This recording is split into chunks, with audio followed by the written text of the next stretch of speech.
আজ ছাত্ররা যখন রাস্তা দিয়ে ঢাকা দক্ষিণ থেকে গোলাপগঞ্জ থানা ঘেরাও করার জন্য যাচ্ছিল, তখন প্রতিটি বাড়ি থেকে আমাদের মা বোনেরা বেরিয়ে এসে ছাত্র জনতাকে এইভাবে পানি পান করিয়েছেন।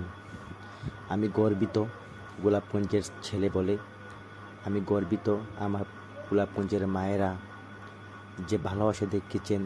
এটি প্রতিচ্ছবি হচ্ছে সেই 1971 সালে মুক্তিবাহিনীকে, মুক্তিযোদ্ধাদেরকে যেভাবে বাংলার মানুষ এভাবে সাপোর্ট দিয়েছিলেন, যেভাবে বাংলার মানুষ এভাবে ভালোবাসা দিয়েছিলেন, তারই একটি প্রতিচ্ছবি, তারই একটি নমুনা, তারই একটি চিত্র আজ আপনাদের সামনে তুলে ধরলাম।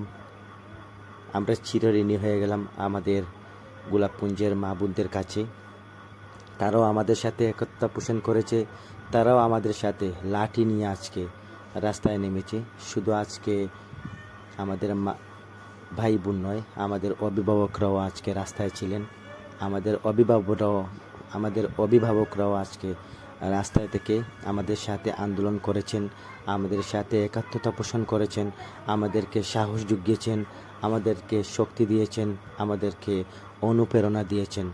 আমি ধন্য গোলাপগঞ্জের ছেলেবেলে। অবশ্যই সুদিন ফিরে আসবে, বাংলাদেশ আবারও শান্তির দিকে ফিরে যাবে, সেই প্রত্যাশা করছি।